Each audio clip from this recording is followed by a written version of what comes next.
In this lecture, I want to raise your awareness on built-in namespaces, which is something we have been using all along without really knowing that they are namespaces. And we're going to look at a few examples right now. Let's head over to Visual Studio Code and do that.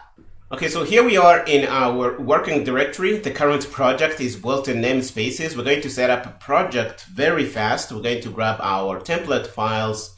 We're going to put those in place. And we're going to open this little guy in Visual Studio Code. We're going to have our main CPP file opened up, and we want to see that we have been using namespaces all along without really knowing it. And at the first instance where we used namespaces, I think it was when we printed things out on the console using stdcout. Let's do that. We're going to say hello world. Okay, so we're going to say stdendl.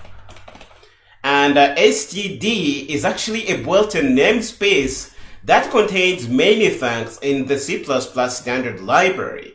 If you take out the C out here, you're going to see that the C++ compiler is not going to know what you are talking about. If you try to compile this program, you're going to get a compiler error. And it's going to say cout was not declared in this scope. It's going to say endl was not declared in this scope because the C++ compiler doesn't know where these things are declared, but we know that they live in the std namespace. So we're going to prefix this with std::, and please notice that this is the same syntax we use to access things in our own customly defined namespaces in a few lectures that we have done before. So we're going to go here and say stdendl, and now the C++ compiler is going to take this because std is a built-in namespace that happens to contain a lot of things in the C++ standard library. Let's build. You're going to see that this is going to work. The build is good. If we run this, we're going to see hello world. Let's set up a terminal and run Rooster. You're going to see hello world printed out here. And this is really cool. Another thing that we have seen that lives in the std namespace, I think, is string.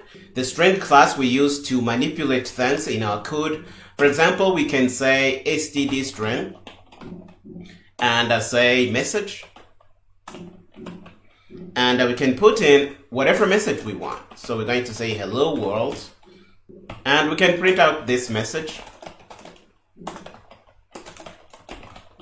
Okay, so we can do something like this. But the message here is that the string class is living in the std namespace. Many of the things we have called were living in the std namespace. And now you know that the std thing we have here is a built-in namespace from the C++ standard library. This is really what I wanted you to see. If you want, you can head over to your favorite search engine and say C++ standard library. And let's see what we can get. Just to look around, we're going to see a search result from CPP reference. You can even look at the C++ standard library link here for Wikipedia. You're going to see the information here, and you can really read these things. But what I want you to see is that the C++ standard library contains many things. You can see that we have concepts inside. We have coroutines. We're going to learn about this later in the course. So for now, just ignore this. But if you go down, you're going to see that we have many things that we even had a chance to use in the course. I think we had a chance to use a few things from cstdlib when we were doing random numbers. Let's go down and see if we have something we have used. We have used these facilities to transform back and forth between strings and numbers.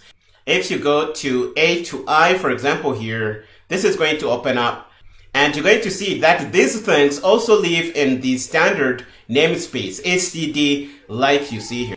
So many things from the C++ standard library are defined in the std namespace, and you need to be aware of this. This is really all I wanted you to see in this lecture. I hope you found it interesting. We are going to stop here in this one. In the next one, we're going to learn about using declarations. Go ahead and finish up here and meet me there.